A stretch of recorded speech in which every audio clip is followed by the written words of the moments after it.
the enemy are people who genuinely propagate the myth of a stolen election, like you. Destroying businesses and neighborhoods, and they haven't been punished at all. Shut up, Kari Lake. Piers Morgan is back again with his usual tactic of having a slightly more immoral person than him on in hopes to look better by proxy and, embarrass them in the meantime, this time choosing Kari Lake as his victim. Kari Lake, if you didn't know, is almost, maybe even more, I don't know, it's debatable, a big of a loser as Donald Trump. Not only did she contest the election that Donald Trump clearly lost and that said that it was stolen, but also cried like a baby over an election that she clearly lost by over 17,000 votes for the governor of Arizona, claiming that it was also rigged. So obviously her themes, her motives here are pretty clear. If you lose, they obviously cheated. There's no other explanation. And Piers had her on to kind of absolutely slam dunk her on that. And I thought we could take a look and then talk about some of the things that Kari was saying. Others are taking a position that there's an inconsistency here in the way that they've been treated, and along with other January 6th rioters compared to other people who've taken part in other riots. What's your view? Well, I think Americans are coming around to the fact that it wasn't an insurrection. It was a staged riot. It was a staged riot to cover up the fact that they were going to certify a fraudulent election.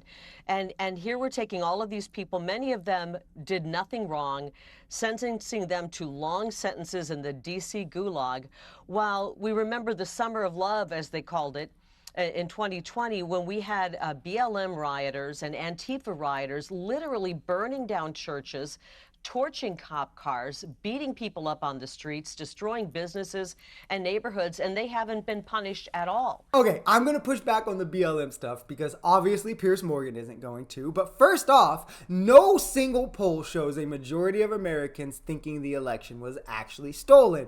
Only a majority of right-wing lunatics like Kari Lake think that. Second, if she does think that polls are such a good measure of if something is legitimate or not, why doesn't she agree with all the polls that show most Americans support Donald Trump and the rioters facing charges for their actions on January 6th?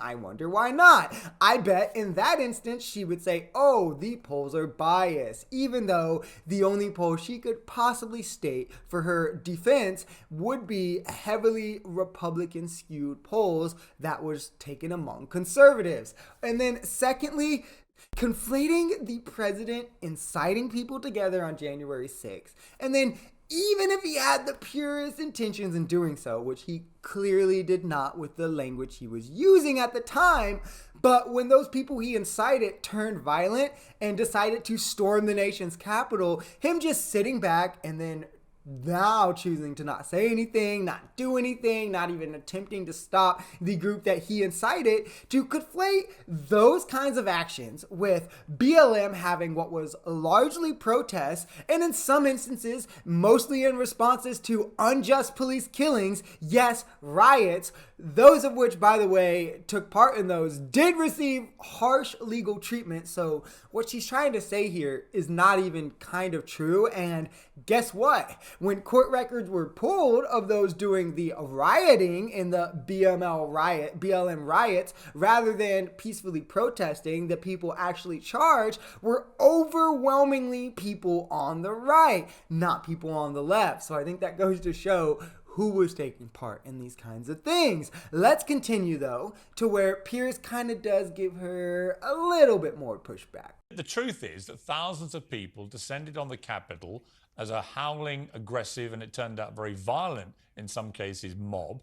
People were killed that day, and they broke into the US Capitol, the absolute epicenter of American democracy, and they did it to thwart democracy. You might believe the election was stolen. Donald Trump might believe the election was stolen. But actually, most senior Republicans don't think it was stolen. Most Americans, according to the polls, do not believe that election was stolen. And actually, the enemy of democracy is not, as you're trying to paint it, the FBI or those who don't buy into the stolen election narrative. The enemy are people who genuinely propagate the myth of a stolen election, like you. Zero evidence. Trump's produced no actual evidence which has been ratified by anybody that this election was stolen.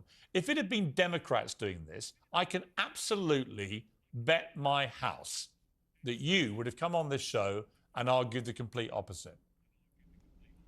No, if the November 3rd election would have been rigged and stolen the way it was against the Democrats, I would be appalled as an American. Shut up, Kari Lake. These people had nothing to say when Donald Trump won without winning the popular vote in 2016. Nothing fishy there. But as soon as Kari Lake and as soon as Donald Trump start very clearly losing, there obviously has to be a reason. It can't be that they just suck, that they're literally just terrible people. Well, I shouldn't say start losing for Kari because she never won anything in the first place. But either way, let's skip a little further ahead in the interview to the claims that I really want to get into.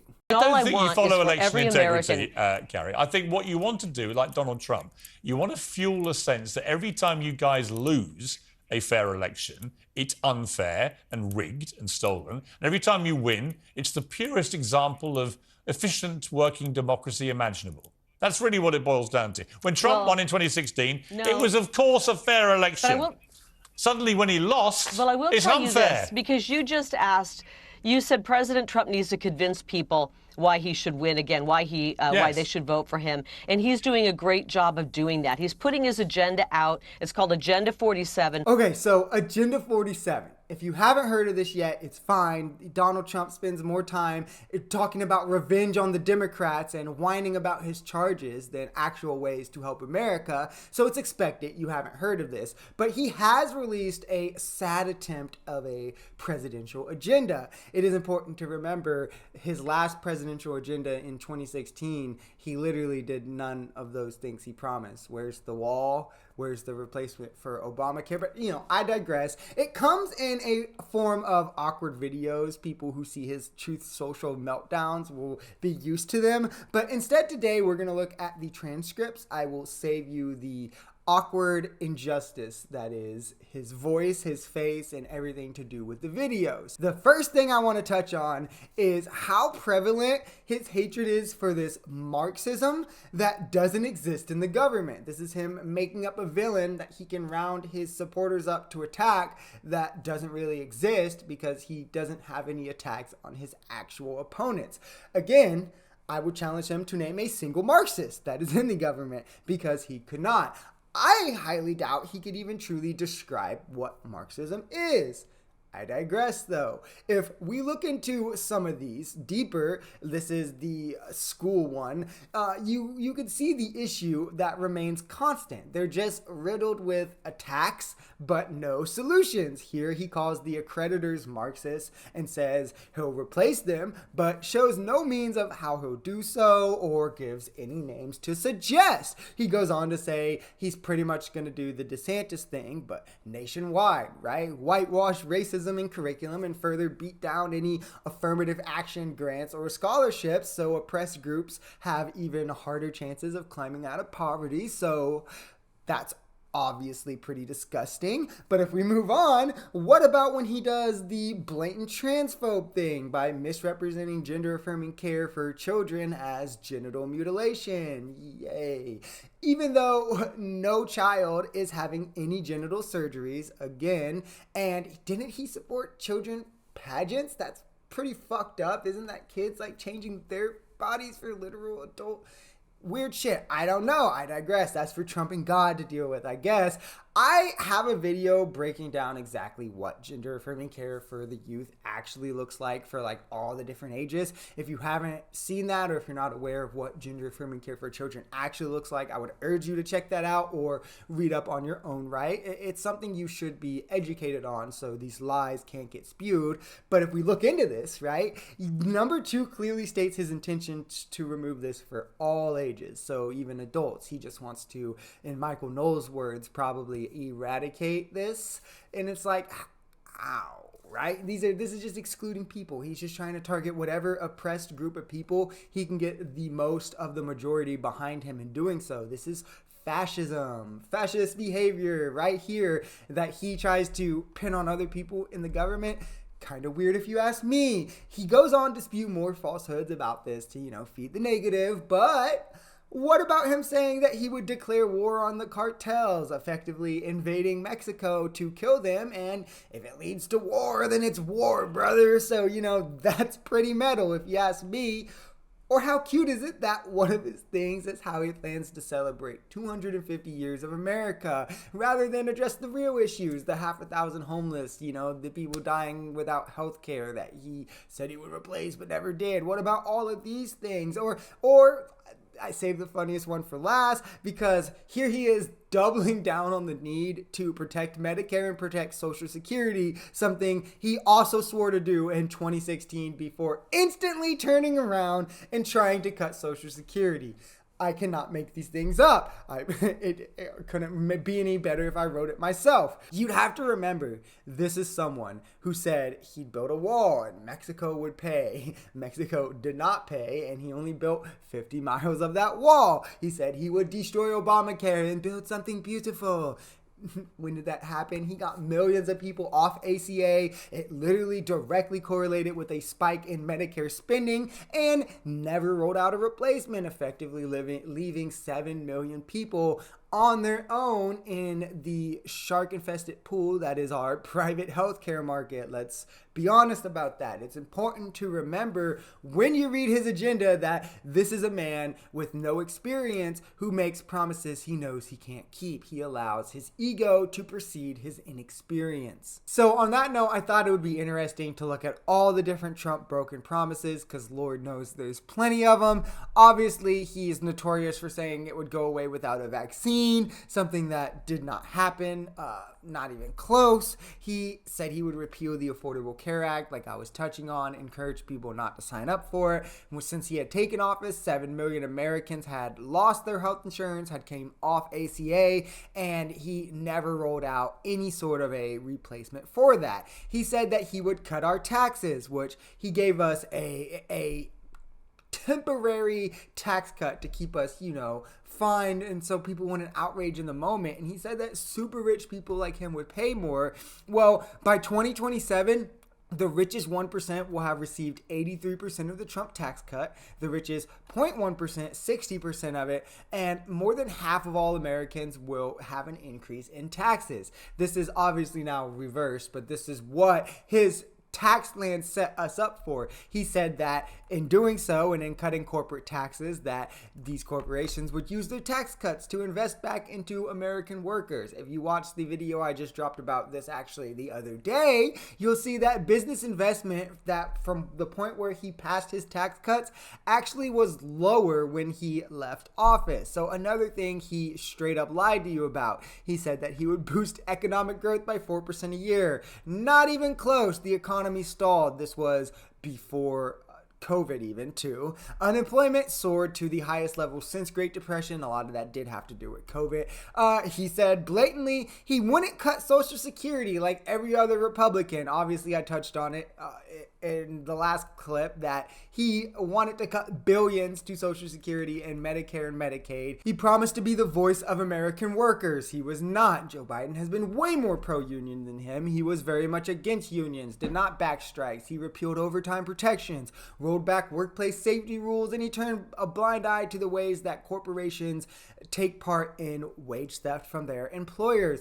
He promised the average American family would see $4,000 in a pay raise because of his tax cuts for wealthy and corporations. Nothing ever trickled down. He promised anyone who wants a COVID test will get one. Countless of people had problems with that. He promised to eliminate the federal deficit. Instead, increase the federal deficit by more than 60%. Let's just scroll down further. He promised to bring peace to the Middle East. Instead, the tensions increased when he left. By the time he had left office, his so-called peace plan was dead on arrival. It made absolutely no progress. He promised he would lock Hillary Clinton up. Everyone knew he was reaching there. Didn't do that. He promised to end DACA, something that was disgusting, a disgusting idea. The Supreme Court ruled that his plan to deport 700,000 young immigrants was unconstitutional. This is the kind of person that Donald Trump is. These are the kind of lies that he tells you just to play to those extremist Republican conservative fears and paranoias and get the